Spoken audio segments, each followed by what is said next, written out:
Hello and welcome to the Dire Gentleman channel, and this is it. You go no further. Da-da-da-da-da-dun. Da-da-da-da-da-dun. Hi, I'm Charlie. I'm one ugly mother, and we're gonna talk Prey. 2022's Prey. That's not true. It's That's the line, not Gus. true. It's a line from the previous movie. Get to the chopper and elevate your self-esteem out of the self-depreciation zone. Because today we are talking about a truly fascinating movie, Prey, which I believe is like one of the biggest launches for a Hulu original film. It's a revival of like the Predator franchise because let's not talk about the Predator's last in-theater outing. Yeah, the less said about 2018's The Predator, the better. I'm gonna just come out of the gate and say this movie deserved a theatrical release. I understand why it didn't get one because of the previous installment, like we just mentioned. It deserved it because it's the best Predator movie, hands fucking down. It's true. I will say though, not having to pay for a ticket and or popcorn and an expensive like AMC MacGuffin's cocktail does not diminish at all the experience of this movie. No, absolutely not. I would have loved to see it on the big screen, but like this is cinema no matter where you put it. Well, we'll get into it. We'll get into it. Anyway, is there anything you want to plug before we begin, Charlie? Because it's been a while since you've been on the channel. I'm not really as active online anymore as I used to be, mainly for the sake of my own sanity. If people want to follow my TikTok, they absolutely can. That's where I'm most active and put stuff up occasionally, but it's more of a hobby than anything. I'm not going to rope anyone into an MLM, I promise. And with that out of the way, let's talk about Prey, an action movie that I feel like we need more movies similar to. Absolutely. I've seen a lot of, I don't want to call it criticism because it's made in such poor faith that I don't think enough thought went into it to be considered criticism, but I've seen a lot of takes where, the typical kind of film dude bro has reacted very badly to this movie, and why wouldn't they? Because, there's a woman in it. But I think Naru might be my favorite protagonist from a Predator movie in the entire franchise. No, she's incredibly compelling, and I feel as though this movie does a really good job setting up Naru as a character who would go toe-to-toe with the Predator, both in terms of, their skill sets being really, compatible as to have interesting encounters, but also the fact that her, relationship to hunting is in some ways similar to the Predator, very conducive to making a movie about the kind of dichotomy between do we hunt to survive or do we hunt for the sadistic thrill of taking down something and proving our dominance over it. Yes, absolutely. Off mic, you made a really great point about the idea of hunting for survival versus hunting for glory. And what I love about this film and about Naru's arc is that she begins wanting the glory. That's the Predator's whole thing is hunting for glory and for sport and just to collect trophies.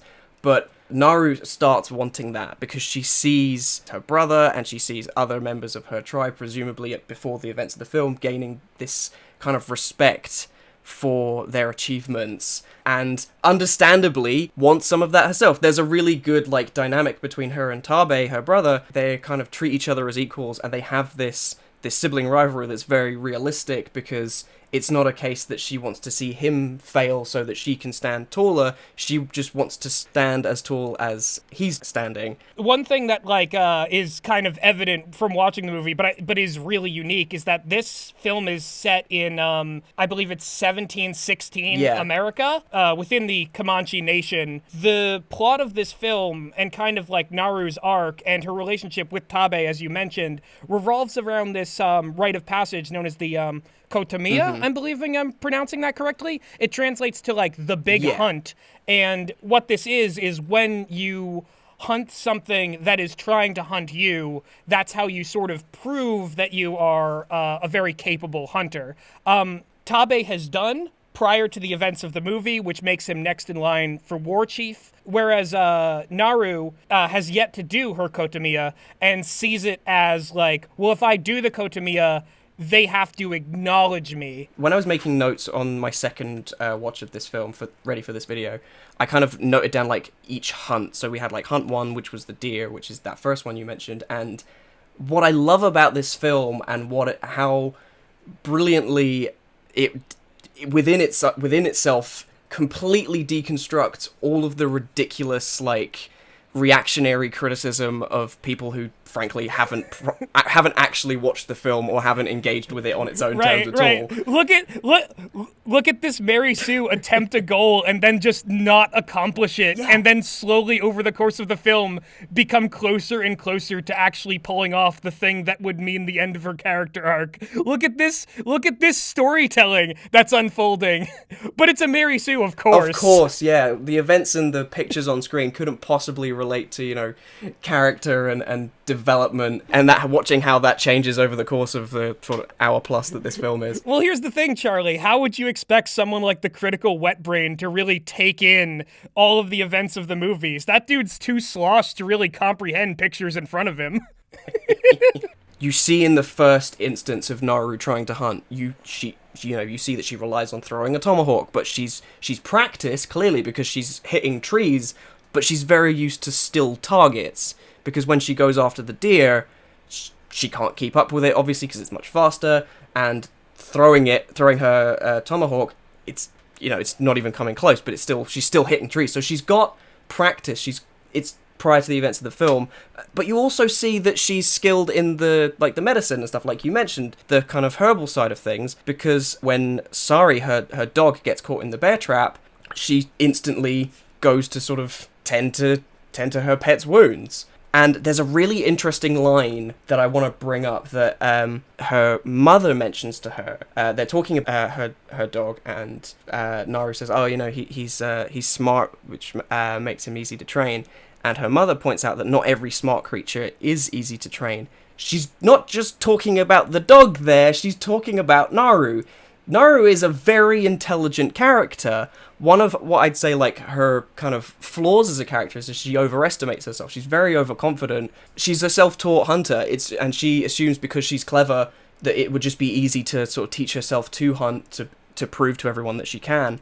But while it's not easy, over the course of the film we see it's also not impossible for her to do that. She just has the wrong idea of how she functions as a hunter. She's trying to sort of like imitate what she believes is the way to do it, which is fascinating because, like, we see the other hunters all have, like, you know, the bows and spears, and the reason she's throwing the tomahawk around throughout this movie is because she was given that in order to cut wheat for her, like, medicinal thing, but she's choosing to, like, reinterpret that as a weapon. Not that she isn't, like, clever and resourceful for it, because a little ways into the film, like, she tying it to a rope and then being able to kind of, like, pull it back on the fly. What's fascinating about that is that that's very similar to a weapon that the Predator also uses, which draws some fascinating parallels between the way that, like, Naru views the optimal hunter and the way that the Predator embodies basically what she would be if she had the brute strength to act on her initial ideas of what a good hunter is. I want to talk about that scene where she modifies and adapts her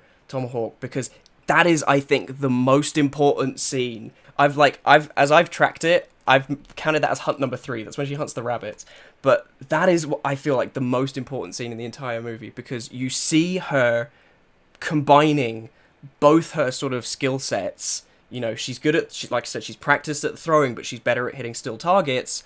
And then she's also, you know, a gatherer. She's good at, you know, like we said, the medicinal side of things. And she uses that to gather twigs and fashion rope out of the bark, in order to make the string that she then, or the rope, I guess, to then attach to her tomahawk. So you see her, the skills that she's practiced in, you see her adapting to better suit her own limitations and making herself a more effective hunter. And then, after she's done that, she still makes sure that she knows how to use it with the rope attached, or if it will even work in the first place. And that is fucking brilliant visual storytelling. Well, that's the thing. All the best hunters in this movie are portrayed as, like, characters who can adapt to new circumstances. Tabe actually uses some of Naru's techniques throughout this. Like, when they bag the mountain lion in the second hunt, Tabe is willing to adapt and see Naru's way of things, and that shows him as someone who is more effective than the other hunters and kind of worthy of the position. Even though Naru's jealous of him, he is someone who is willing to see Naru's strengths and his own, and later it's her acknowledgement of both sides of things that like allows her to sort of progress further. So there's Tabe, and then there's the one French trapper who falls somewhere between the Predator and Tabe. And is this Raphael, the owner of the famous flintlock from Predator 2? Not the translator, because he's not a very efficient hunter. The one with like the beard. Oh yeah, he's got like the bear pelt over his shoulder. Yeah. So he's a fascinating character because like in many ways he's like the most cunning and smart of the French trappers. Like he's the one when he sees the Predator's weapons that he's like, no, something's off here. I need to retreat. And as a result, he's like one of the only guys who survives the Predator. He's one of the final 3 hunters standing in this movie. True. There's him, then there's Naru, then there's the Predator, and then there's Naru again because she's ultimately the hero of the story. Yeah. Because even the other Comanche hunters, a lot of the like less clever, less adaptable ones, the ones who don't think, are the ones who get like taken out. There's a really good line from Parker when they're going to get the lion, and he says, and it's again another really good line because it sums up kind of Naru's whole mindset at that point in the film. He says, "A hunter doesn't wait; he hunts," and it's again like that whole impatience, that kind of overestimation of her own ability that Naru has earlier on, and you see it almost cost her life in that scene because because the lion almost kills her. Side note, also, there's some beautiful imagery in this movie, especially in that moment where you have Naru and the lion facing off against each other in the sort of the shadowy tree. On the branch, that is fantastic cinematography. What I like about that scene too is that we already see like what her strengths are. She's not even consciously playing to them in that scene, but the fact that she's on a slightly higher branch and she's being entirely silent while Paka like goes on and tells her like, you know, why she's not an effective hunter. He's literally giving away his position to the lion, and that's what gets him killed. Yeah. Do we want to talk about the Predator? The big bad boy himself? The way that the Predator first shows up in this is fascinating. You see a couple of times through this movie sort of like the smaller scale sort of hunts that the Predator goes on. You'll see an animal, and then you'll see kind of its natural predator within the sort of animal kingdom hunting it, and then the Predator will step in as like the bigger fish. Side note, the first animal that you see the Predator kill in this movie is a snake. And this movie is one of 3 that I've watched very early in August that prominently features a snake. The first being Bullet Train with the boom slang, the second being Prey because that snake, after it's like gutted and despined in typical Predator fashion, is one of the first hints that Naru gets that something else is out there. And the third movie is a film called Hard Ticket to Hawaii that our good friend Henry Galley got me to watch, and I cannot in good faith recommend anyone watching this go and watch that movie. But here's an image of the snake from that film, and I'll send it to you after this, guys. I just had to mention the kind of the snake, a recurring motif in my life at the moment. Yeah, it's true. There's a lot of snake movies. I think by far this is the movie where the snake is least prominent, and it's also the movie that like, okay, we're getting snakes out of the way really early on. But it does have, like I said, like it does have that relevance in that, you know, it gives Naru that hint that, hang on, what animal would skin a snake and like turn it inside out? That, you know, there's something else going on here. Well, you know what's fascinating? The skinned snake and the kind of like horror of finding this, like no animal would do this. This represents a threat beyond our usual environment. That's something that's used both for the Predator, but also for the French trappers. Yes! Because we see a whole field of buffalo that have been skinned for their pelts. This film does a great job showing that, like, the threat that the trappers represent and the threat that the Predator represents are almost one and the same. Before we even see the Predator or the Predator's spaceship, we see Sari caught in a French trapper's bear trap. That's right. And this like sets up immediately that like, oh, there's like a greater technology here to turn hunting into a sport, to turn it into exploitation. Like immediately we see like the explosion of light in the sky as like the ship lands, which Naru interprets as like the Thunderbird, which is like a symbol of like an omen. Comanche culture. And I think it's like fascinating how like we now know that the Comanche are being like beset on all sides in both the historically accurate way and the more like larger than life fictional way when it comes to the fact that the predator, even more so than the trappers, it represents this kind of like, I'm going to go here and I am going to dominate things just for the thrill of proving that I'm the strongest creature in this realm, the apex predator, if you will. Haha, it's in the name. And that's the perfect segue into talking about the bad boy himself. I believe he's the feral predator. They all get differing names. The city hunter, the jungle hunter. I know a lot about the lore of this because I am actually, turns out, kind of a decently sized predator fan. Although, okay. I want to drop maybe the hottest take on you, and this is why this will lead into why I think a lot of again, people who are engaging in this film in bad faith don't like it. The predators, they suck. They are not the kind of honorable hunters that they kind of pretend to be, and they never have been, because they cheat all the time. This has long been like made a joke of, I guess, but like you have to. When you look at every instance of one of these things that has appeared on screen, they use advanced technology, they give themselves an unfair advantage against literally everything they are fighting with. They carry, like, med kits with them, they will, like, stitch themselves up between engagements, they will, like, cloak themselves. Yes, I know, like, in some movies the cloaking device has the limitation of, like, oh, they can't stand in water, but come on! They've got energy weapons. Yeah. They've got, like, ridiculous, like, nets and spears. Yes, I know that the spear's called a combi stick. Don't at me. And I know the energy weapons are called plasma casters. We'll get comments. Leave a comment down below. What is the most obscure Predator lore you know, and why did we leave it out? Because we're fake fans. Well, listen. The most obscure bit of Predator lore is that this movie retcons the original origin of the flintlock that I mentioned earlier. Originally, it's from a pirate, but that's in a comic, and to be fair, if you're setting a Predator movie in the 1700s and a pistol from the 1700s appeared in a previous Predator movie, I mean, put two and two together. Why wouldn't they? Like, and it makes so much more fucking sense. And I don't care.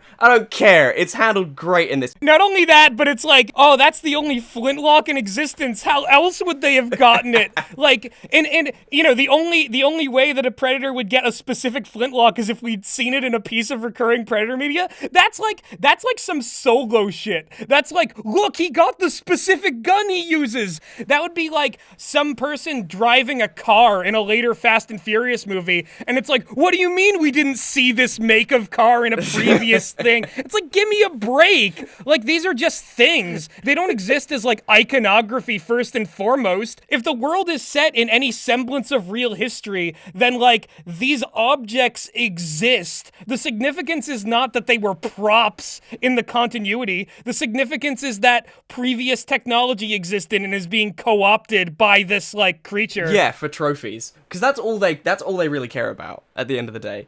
Is like whoever has the most trophies. They make a point of it in like previous movies. They're just having fun. There's a whole scene in the original Predator when like the Predator realizes like, oh, Dutch is pretty clever, but might not really stand a chance against me in physical combat. So you know what? I'm gonna poke the bear for a little bit. Yeah. I'm gonna like beat him up and see what he'll do in this situation. What will the cornered rat do? Subsequent movies from that first one have imposed this idea that they're like this noble warrior race and they're all honorable. They're fucking not. One of them tries to blow up a city just because it can't get its way. Like, and I mean, in that first one, yeah. Like, just because he loses, the jungle hunter, like, accelerates deforestation by about 10 years in 10 seconds because he has a big fucking bomb on his wrist because he's a sore loser. This is the thing, and you mentioned something there that really kind of I want to touch on as well, because, again, it's another thing that I think the reason that, like, dude bros just can't get their heads around Prey is that the soldiers in the original Predator, they're fucking idiots. Like, one of the earliest scenes of, like, the group of them together, One of them is chewing mouthfuls of tobacco and saying, like, it will make ladies want to bang him more. Turn him into a sexual tyrannosaurus? Yes! That is the exact fucking line. Like, they're just, like, these macho idiots. And don't get me wrong, they're very proficient Special Forces soldiers. I'm not denying that. But, like, they don't take this seriously. Dutch is fucking throwing knives at people and sticking them to walls and then saying, hey, stick around, because this is a dumb, testosterone-fueled 80s action movie. Yeah. I love the original Predator. I have, like, such nostalgia for that film. But they're not smart guys. They're very dumb. Like, I've seen this comparison being like, oh, these 6, like, highly trained special forces couldn't kill a predator. It tore its way through all of them, whereas this one Comanche girl was able to kill a predator. And you see that her skill set as a hunter develops throughout the course of the film. It's so dumb that I have to point this out, because it's there. It's there in the movie. Exactly, and that's the thing too. Like in the first Predator movie, it's like letting go of machismo and thinking and outsmarting the creature. Yes. That like lets them sort of get the advantage over it. And this is exactly what Naru does. Like it's a combination between using multiple weapons, using traps, using the environment. Like there's a moment in her confrontation with the Predator where she thinks on the fly and she's like, I will get beheaded unless I wedge myself between these two rocks that can hold its shield off just for long enough that it won't like cut her head off. There's a scene earlier in the film where she gets kind of ends up in like a quagmire, in like a swamp, and has to kind of pull herself free. And that kind of gives her this environmental awareness that she later relies on because she lures the Predator into that same swamp. Again, it's all there. It's all, like, shown on screen, and yet these fucking dumbasses who are just like, well, woman bad, actually. Woman woke. Fucking idiots with, like, without a brain between their fucking ears. Just think, like, oh, well, if I was there and I had loads of guns, or if they brought back Dutch and he had loads of guns. Listen, okay, I really want to talk about this. Like, this is one of the biggest reasons I wanted us to do this video, okay? Listen. It's okay to like the Predators, okay? It's okay to think they're cool, because there's always going to be a part of your brain when you watch one of these movies that is like a 12-year-old kid that sees that and thinks, oh my god, that's so fucking sick. Like, and don't get me wrong, the scene in this movie where the Predator annihilates that group of French trappers is fucking awesome. It's so cool. As a fan of these movies, it's great. You enjoy it and you think, oh yeah, that's so fucking cool. But listen, the Predators aren't the good guys. They've never been the good guys. Again, it's okay to think they're cool. It's okay to enjoy watching the scenes where they go to town on show all their weapons and whatever. But being badass doesn't equal good. It's okay to go into these films and go into media in general enjoying spectacle and looking for kind of fights and, you know, wanting to see like the cool action sequences. No one's taking that away from you. You're allowed to enjoy those things, and you're allowed to go to media looking for those things if those are the things that you enjoy. But don't slate a movie for having so much more to it than, oh, Predator cool, or look how cool they are. Like, if fights are all you want, then go watch WWE. And I'm not ragging on the WWE, like, fucking Rhea Ripley, please respectfully beat me up for free. Or, like, wait for the clips to be uploaded to YouTube or something. But, like, don't fucking like, scramble onto Twitter and be like, well, movie woke, just because it had more to it than, like, the Predator killing people for an hour and a half. I hesitate to call a lot of these people film bros, because, like, the idea that, like, film is ever the subject of their criticism is laughable. Like, these are grifters, first and foremost. I will say this, it's not even particularly like watching movies for fights. This is a matter of power scaling discourse and its consequences for the human race. What happens in the minds of these people is that the outcomes of the fight and the rough power scaling of the characters matter more than the mechanics of the physical, like, fight that's occurring on screen. I hesitate to bring up the cursed franchise a second time in this, but the fight between Kylo Ren and Rey in The Force Awakens, where, like, literally everyone's like, but Kylo Ren is stronger. He has more of the number. He has the bigger force. His stats are all 999. How can Rey fight that? Meanwhile, what we're seeing on screen is a planet collapsing, her running the fuck away from most of it and using long lunging strikes to keep him at bay. Him hitting the side of his his body where an arrow has pierced him from the largest fucking crossbow in the universe, and Finn doing a number on him before that. And then when Rey knocks him down once, the first actual blow she's landed on him the entire fight, he's getting the back the fuck up. The only reason the fight ends there is because the entire planet is breaking apart and he literally can't physically get to her. That's exactly it. People, the people like this and the people that have these kind of reactionary responses are not engaging with what they're watching. They're just immediately, they're either informed by their own pre-existing biases, or they're going into it being like, well, if it was me, I wouldn't have made the film like this. Fucking whoop-de-doo for you. Go write fan fiction then. These people, like, literally want everything to be flat, open Dragon Ball Z wasteland where the characters just shoot tactic-agnostic beams at each other or just punch each other until someone's, like, arbitrary force field lets up. And it's okay, and it is okay to enjoy that. It is okay to enjoy that, but not everything can be that. And don't have a go at, like, again, especially this movie, especially Prey, don't have a go at this very well-constructed movie for just not being that. Because here's the thing, the Predator is not that. And I think the idea of retconning a character that, like, fights with, like, invisibility and the element of surprise and, like... cheating. Let's call it what it is, guys. The fact that not making a fight against this thing, a battle of wits that uses, like, you know, home field advantage, that uses, like, previously set up things throughout the movie to take it down, if it just ended up being, like, a bout between two different strong creatures, it just makes me think, like, people retroactively decided that something else they liked should be the appeal of the Predator, when doing that would diminish the identity of the franchise. It's like these, like, chuckle fucks who are jerking themselves off over Rogue One turning Vader into fucking, like, Tetsuo from Akira, where he's just, like, fucking flinging people around with his psychic powers, effortlessly, like, killing an amount of people that is, like, ridiculous, when in the original, Vader, with his restraint and his slow plotting power, the fact that he, like, choked the life out of people was what was interesting about him. You can make a completely different character and call him Darth Vader and have him fight in a completely different way, but in doing so, you're stealing the appeal of that original character. And I think, personally, what is the point of making iconic villains? This would be like making a Hellraiser movie where, like, all of a sudden Pinhead shows up and he starts whooping ass with kung fu. Like, that is not the purpose of the character.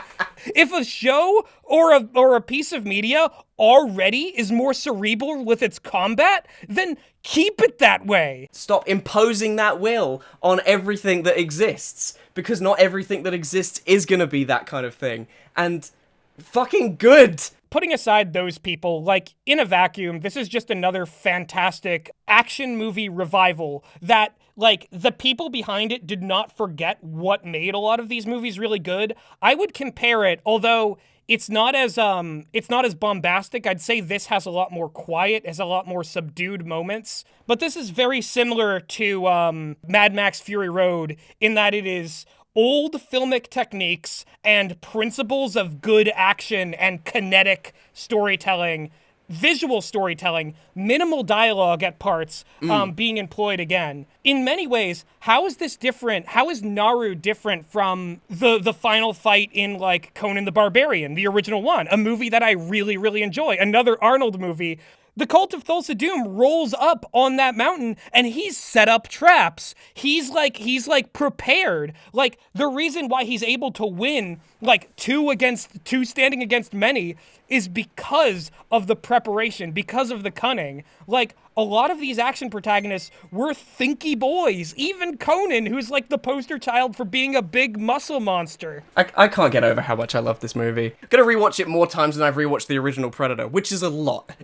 I will take a sequel to this movie over any, like, you know, fan servicey, like, I mean, we've already seen, like, this franchise doesn't need to do that, because the last time it did that, it made a terrible movie. There were rumors, I think, a while ago of, like, a sequel to Predators with Dutch coming back, and I was like, I don't need that. now that we've seen Prey, this is the direction that I think this franchise needs to continue to go in, or just, do more, like, period pieces with, sci-fi and horror elements, because, like, this worked really well, and I'd see, like, another take at this, but, like a Wild West one, or I can't think of any medieval, like, knights and shit, or, like, feudal Japan would be a really good one. You know what's so funny is, like, the crowd that's all like, Herbert, Northman, only good movie, everything else woke and bad.